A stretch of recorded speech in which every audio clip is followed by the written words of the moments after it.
빌립보서 4장 6절은 우리들에게 아무것도 염려하지 말고 오직 모든 일에 기도와 간구로 너희 구할 것을 감사함으로 하나님께 아뢰라고 말씀합니다. 하나님께서 바울을 통해 이 말씀을 우리에게 주신 이유는 우리가 늘 염려하기 때문입니다. 그리고 염려 때문에 넘어지기 때문입니다. 태어난 아기는 1살이 되기 전에 걷기 시작합니다. 걷기 위해서 일어나고 두 발을 움직여 걸어봅니다. 하지만 자꾸만 넘어지죠. 두 발로 서는 것도 힘들고 두 발을 움직이는 것도 힘들기 때문입니다. 이렇게 넘어지는 시간이 지난 후 걷는 것이 익숙해지면 그때부터는 더 이상 넘어지지 않습니다. 두 다리에 힘이 생겼고 걷는 것이 익숙해졌기 때문입니다. 그렇다고 해서 절대로 넘어지지 않는 것은 아닙니다. 어른이 되어도 넘어질 수 있습니다. 튀어나온 돌에 걸려서 넘어질 수 있고요. 누군가가 버린 쓰레기를 밟고서 넘어질 수도 있습니다. 혹은 갑자기 다리가 아파서 넘어질 수도 있습니다. 걷다가 넘어지는 것만 있는 것은 아닙니다. 우리의 마음이 넘어질 때도 있습니다. 암과 같이 치료가 힘든 병에 걸리면 마음이 넘어집니다. 가족 중에 누군가가 죽었습니다. 그러면 우리의 마음이 넘어집니다. 실패를 경험했을 때도 우리의 마음이 넘어지고요. 정말 친한 사람이 나를 배신했을 때 그때도 내 마음이 무너지게 됩니다. 걷다가 넘어졌을 때는 다시 일어나면 됩니다. 넘어지면서 상처는 생겼겠지만 그래도 괜찮습니다. 시간이 지나면 깨끗해지기 때문이죠. 그래서 걷다가 넘어졌고 다쳤다고 해서 실망하지는 않습니다. 하지만 마음이 넘어지면 위험합니다. 상처를 치료해야 하는데 눈에 보이지 않습니다. 상처를 찾아도 고치기가 어렵습니다. 다시 일어나는 것도 어렵습니다. 왜냐하면 우리의 마음이 넘어지는 것은 위기이기 때문입니다. 그래서 사람들은 우리의 마음이 넘어졌을 때를 가리켜 위기를 만났다라고 말합니다. 지금까지 살아면서 우리는 여러 번 마음이 넘어지는 그런 일들을 경험했을 것입니다. 그리고 앞으로도 우리는 마음이 넘어지는 그런 일들을 겪게 될 것입니다. 중요한 것은 마음이 넘어졌을 때 다시 일어나는 겁니다. 마음이 넘어지는 위기 때문에 주저앉아 있으면 안 됩니다. 나는 무엇을 해도 안 되는구나 하며 어두운 방 안에 자신을 가두고 있으면 안 됩니다. 마음이 넘어지는 위기를 만났지만 다시 일어나야 합니다. 열왕기하 1장 8절을 보면 사람들이 엘리야의 모습을 설명하는데 이렇게 설명합니다. 그들이 그에게 대답하되 그는 털이 많은 사람인데 허리에 가죽띠를 띄었나이다 하니 왕이 이르되 그는 디셉 사람 엘리야로다. 한글 성경에는 털이 많은 사람이라고 되어 있는데 실제로는 짐승의 털로 만든 그 옷을 입고 있다는 겁니다. 마태오 3장 4절을 보면 세례 요한도 낙타의 털로 만든 옷을 입고 있었습니다. 이 요한은 낙타 털옷을 입고 허리에 가죽띠를 띠고 음식은 메뚜기와 석청이었더라. 낙타의 털로 만든 옷을 입고 있는 세례 요한을 한번 상상해 보시길 바랍니다. 어떤 사람은 아마도 낙타의 털로 만든 그 옷을 입고 있는 세례 요한을 좀 정신이 이상한 사람 같다라고 여겼을지도 모르겠습니다. 그렇지만 대부분의 유대인들은 낙타의 털로 만든 옷을 입고 있는 세례 요한은 우리와 다르다라고 얘기했습니다. 세례 요한의 모습을 보고 있으면 세상의 분위기를 나는 따르지 않겠다는 굳은 결심이 보이기 때문입니다. 죄의 길을 따라가고 있는 사람들과 나는 어울리지 않겠다는 굳은 의지가 보이기 때문입니다. 사람들은 다 하나님을 멀리 떠나도 나는 결단코 하나님을 위해서 살겠다는 각오가 보이기 때문입니다. 한국 속담 중에 이런 말이 있습니다. 바늘로 찔러도 피 한 방울 안 난다. 어떤 사람의 보이는 모습이 아주 단단합니다. 빈틈이 없습니다. 그러면 이 사람은 바늘로 찔러도 피 한 방울 안 날 것 같다 이렇게 이야기하죠. 짐승의 털로 만든 옷을 입고 있는 엘리야의 모습은 휘어질 수는 있지만 결코 꺾이지는 않는 대나무처럼 아주 굳건합니다. 얼마나 굳건한지 비와 바람을 몰고 오는 허리케인 앞에서도 당당하게 서 있을 것만 같습니다. 그런데 그런 엘리야가 넘어졌습니다. 열왕기상 17장과 18장을 보면 엘리야는 위대한 선지자였습니다. 그 당시 북이스라엘은 아합 왕이 다스리고 있습니다. 아합 왕은 그의 아내인 이세벨과 함께 거짓 신인 바알과 아세라 신을 섬겼습니다. 그리고 백성들도 아합 왕을 따라서 바알과 아세라 신을 섬겼습니다. 이렇게 이스라엘 백성들이 바알과 아세라를 섬기고 있을 때 하나님께서 엘리야 선지자를 그에게 보내십니다. 그리고 하나님은 엘리야 선지자를 통해 세 가지 일을 하셨습니다. 먼저 엘리야가 하나님의 선지자로 제일 먼저 한 일은 이스라엘 땅에 비가 내리지 않게 하는 겁니다. 열왕기상 17장 1절입니다. 길리앗에 우거하는 자 중에 디셋 사람 엘리야가 아합에게 말하되 내가 섬기는 이스라엘의 하나님 여호와께서 살아계심을 두고 맹세하노니 내 말이 없으면 수년 동안 비도 이슬도 있지 아니하리라 하니라.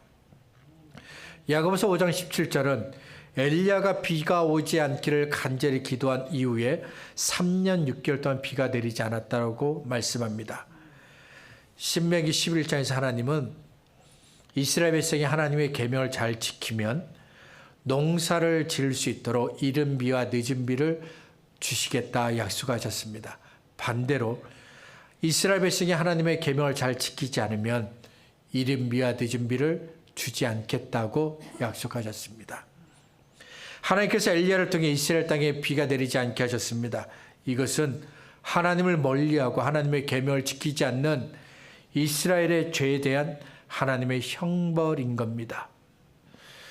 그 다음에 엘리야는 바알과 아세라를 섬기는 선지자들과 영적 싸움을 합니다. 열왕기상 18장 19절부터 17절부터 19절입니다. 엘리야를 볼 때 아합이 그에게 이르되 이스라엘을 괴롭히는 자여 너냐? 그가 대답하되 내가 이스라엘을 괴롭게 한 것이 아니라 당신과 당신의 아버지의 집이 괴롭게 하였으니 이는 여호와의 명령을 버렸고 당신의 바알들을 따랐습니다.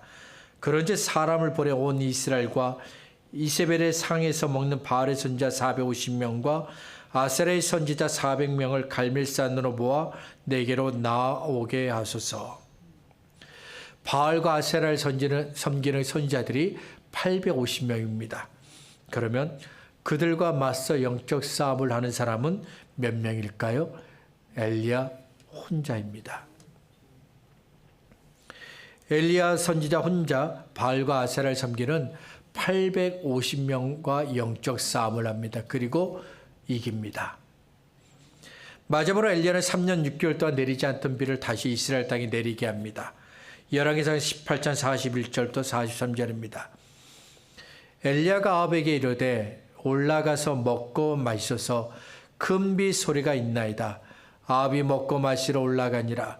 엘리야가 갈멜산 꼭대기로 올라와서 땅에 꿇어 엎드려 그의 얼굴을 무릎 사이에 넣고 그의 사원에게 이르되 올라가 바다 쪽을 바라보라. 그가 올라가 바라보고 말하되 아무것도 없나이다. 이르되 7번까지 다시 가라. 엘리야가 기도합니다. 그러자 큰 비가 내렸습니다. 야고보서 5장 18절은 엘리야가 기도한 이후에 하늘에서 비가 내렸고 땅이 다시 열매를 맺기 시작했다라고 말씀합니다. 지금까지 보여준 엘리야의 모습이 어떤가요? 위대한 선지자라고 불러도 좋을 아주 멋진 모습입니다. 그런데 열왕기상 19장에서 엘리야가 넘어집니다. 아합 왕의 아내인 이세벨이 했던 그 말 한마디 때문에 넘어집니다. 아합이 집으로 돌아와서 아내 이세벨에게 바알과 아세라를 섬기는 그 선지자들이 다 죽었다고 말합니다. 아합의 말을 듣고 이세벨은 화가 났습니다. 그래서 이세벨이 엘리야를 죽이겠다라고 말합니다. 2절입니다. 이세벨이 사신을 엘리야에게 보내어 이르되 내가 내일 이맘때에는 반드시 내 생명을 저 사람들 중 한 사람의 생명과 같게 하리라.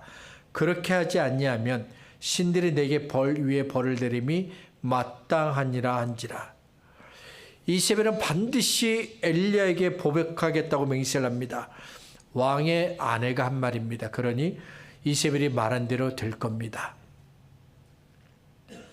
하지만 자세히 보면 이세벨의 말이 진심인지 의문이 듭니다.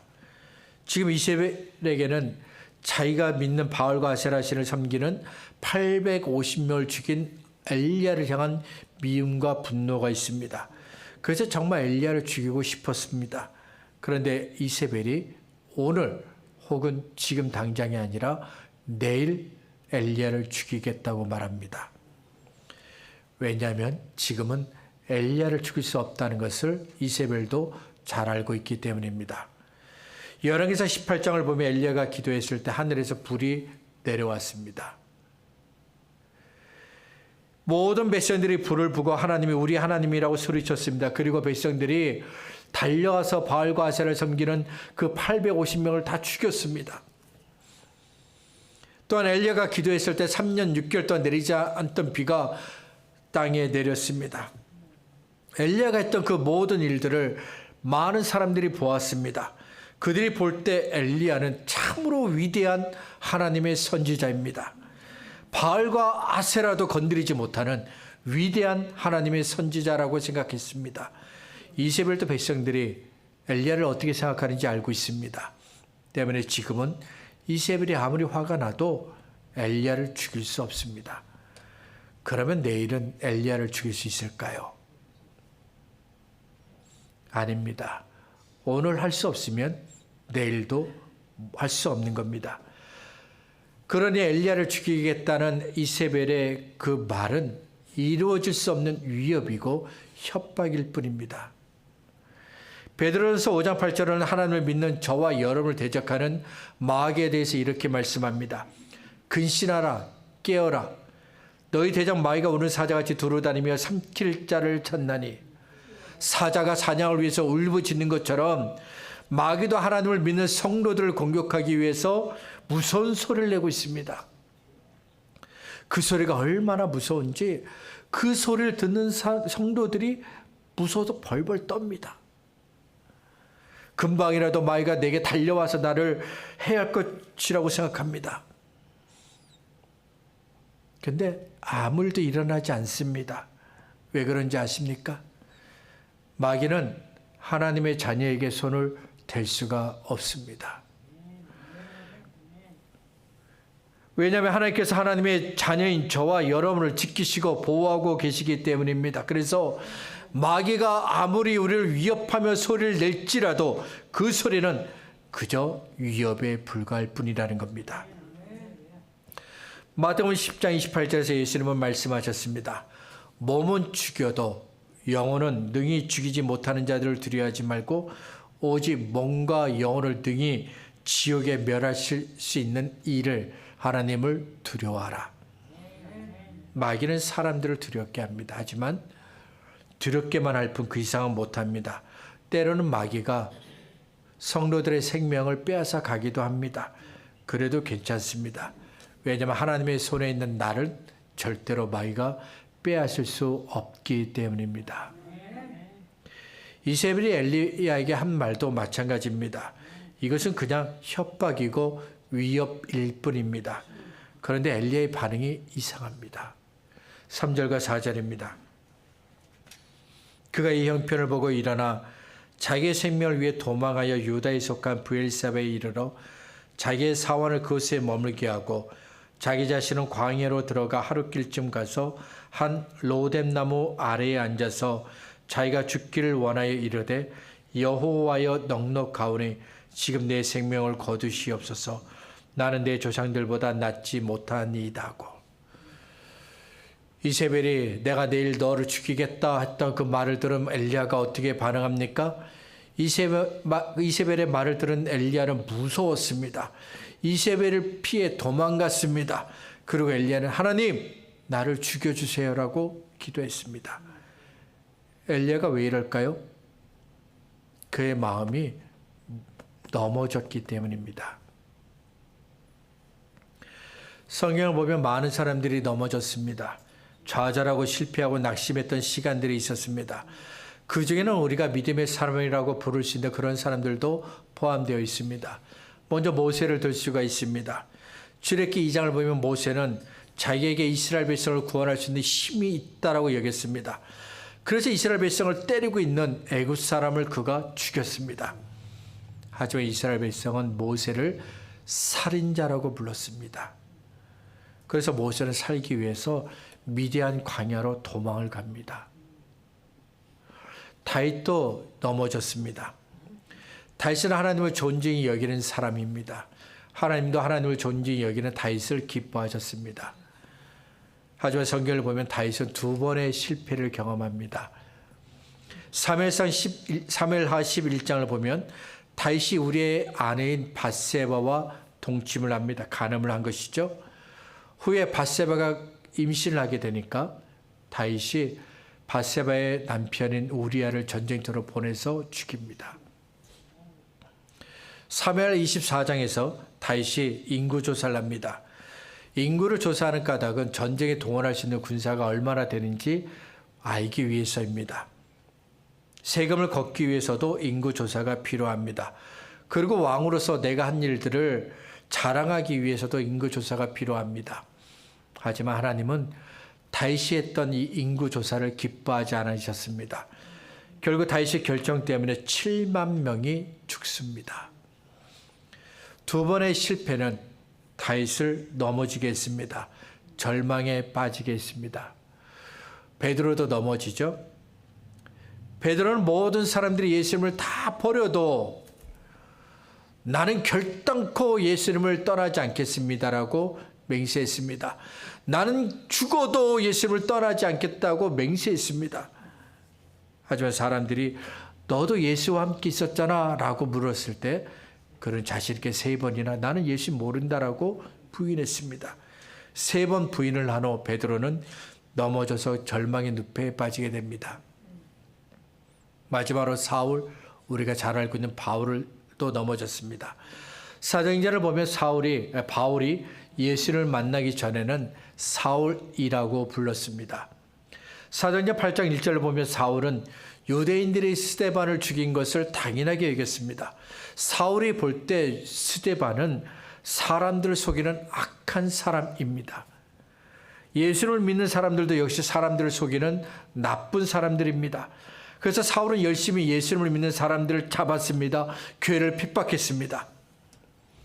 사울은 자기가 하고 있는 이 일에 자부심을 가졌습니다. 이 모든 일을 다 하나님을 위한 일이라고 여겼습니다. 하지만 사울은 예수님을 만난 후 잘못되었다는 것을 깨닫게 됩니다. 그리고 하나님의 아들을 핍박했다는 죄의식과 절망에 빠집니다. 많은 사람들이 넘어졌던 것처럼 엘리야도 넘어졌습니다. 그러면 엘리야는 앞으로 어떻게 되는 걸까요? 모세, 다윗, 베드로, 사울이 다시 일어났던 것처럼 엘리야도 일어날 수 있을까요? 엘리야는 다시 일어납니다. 하지만 스스로 힘을 내서 일어난 것이 아닙니다. 하나님께서 마음이 넘어진 엘리야를 다시 일어나게 수 있도록 힘을 주셨습니다. 그래서 다시 일어나게 하셨습니다. 자기를 죽여달라며 하소연하며 깊은 어둠 속에 빠진 엘리야를 위해 하나님께서 3가지 일을 하십니다. 먼저 하나님은 엘리야를 책망하셨습니다. 하나님께서 넘어진 엘리야에게 호렙산으로 가라고 하셨습니다. 그리고 그곳에서 엘리야가 하나님을 만나게 됩니다. 11절부터 13절입니다. 여호와께서 이르시되 너는 나가서 여호와 앞에서 산에 서라 하시더니 여호와께서 지나가시는데 여호와 앞에 크고 강한 바람이 산을 가르고 바위를 부수나 바람 가운데 여호와께서 계시지 아니하며 바람 후에 지진이 있으나 지진 가운데에도 여호와께서 계시지 아니하며 또 지진 후에 불이 있으나 불 가운데도 여호와께서 계시지 아니하더니 불 후에 세미한 소리가 있는지라. 엘리야가 듣고 겉옷으로 얼굴을 가리고 나가 굴 어귀에 서며 소리가 그에게 임하여 이르시되 엘리야야 네가 어찌하여 여기 있느냐. 하나님께서 뭐라고 말씀하십니까? 엘리야야 네가 왜 여기에 있어? 지금 하나님께서 엘리야에게 왜 네가 여기 있냐고 책망하시고 있습니다. 갈멜산에서 바알과 아세라를 섬기는 선지자들과 싸워 이긴 사람이 네가 맞냐라고 물으시며 책망하시는 겁니다. 이세벨이 위협하는 말을 들었을 때 엘리야는 자신이 하나님의 선지자라는 것을 잊어버렸습니다. 불로써 응답하신 전능하신 하나님도 잊어버렸습니다. 기도를 들으시고 다시 비를 내리시는 하나님도 다 잊어버렸습니다. 대신 엘리야는 이세벨의 말을 집중해서 들었습니다. 그러자 전능하신 하나님이 보이지 않게 되었습니다. 엘리야는 초라한 자신을 보았습니다. 그러자 전능하신 하나님이 보이지 않게 됩니다. 하나님은 이세벨의 말을 들은 엘리야를 책망하셨습니다. 하나님은 초라한 자신을 보았던 엘리야를 책망하십니다. 나를 죽여달라고 호소하던 그 엘리야를 책망하십니다. 하나님의 책망을 들으는 엘리야는 비로소 하나님의 말씀에 귀를 기울이게 됩니다. 그리고 자신이 하나님의 선지자인 것을 다시 깨닫게 됩니다. 다음으로 하나님은 엘리야가 해야 할 일들을 가르쳐 주셨습니다. 15절부터 17절입니다. 여호와께서 그에게 이르시되 너는 내 길을 돌이켜 광야를 통하여 다메섹에 가서 이르거든 하사엘에게 기름을 부어 아람의 왕이 되게 하고 너는 또 님시 아들 예후에게 기름을 부어 이스라엘의 왕이 되게 하고 또 아벨 무훌라 사바세 아들 엘리사에게 기름을 부어 너를 대신하여 선지자가 되게 하라. 하사엘의 칼을 피하는 자를 예후가 죽일 것이요 예후의 칼을 피하는 자를 엘리사가 죽이리라. 하나님은 엘리야에게 두 가지 해야 할 일을 가르쳐 주셨습니다. 먼저 예후에게 기름을 부으라고 하셨습니다. 이스라엘에서는 제사장을 세울 때, 선지자를 세울 때, 그리고 왕을 세울 때 머리에 기름을 부었습니다. 하나님께서 엘리야에게 예후의 머리에 기름을 부으라고 하셨습니다. 하나님께서 바알과 아세라를 섬기는 아합 왕을 끌어내리고 예후를 왕으로 세우시겠다는 겁니다. 그리고 엘리사를 선지자로 세우라고 하셨습니다. 마지막으로 하나님은 엘리야에게 변함이 없는 하나님의 은혜를 다시 가르쳐 주셨습니다. 하나님께서 엘리야에게 네가 왜 여기 있느냐 이 물음을 두 번 하십니다. 9절과 13절 이렇게 두 번 하시는데 처음에 엘리야야 네가 왜 여기 있느냐 이렇게 물으셨을 때 엘리야가 10절에서 이렇게 대답을 합니다. 내가 만군의 여호와께 열심히 유별하오니 이는 이스라엘 자손이 주의 언약을 버리고 주의 제단을 헐며 칼로 주의 선자들을 죽였음이오며 오직 나만 남았거늘 그들이 내 생명을 찾아 빼앗으려 하나이다.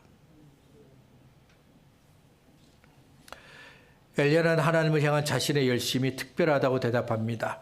사람들은 다 하나님을 버렸지만 나는 하나님을 섬겼다고 대답합니다. 그리고 이제 하나님을 섬기는 사람이 오직 나만 남았다라고 대답했습니다. 변명하고 있는 엘리야에게 하나님은 바알과 아세라를 섬기지 않는 7,000명이 있다고 말씀하셨습니다. 하나님의 은혜는 어떤 경우에도 끊어지지 않습니다.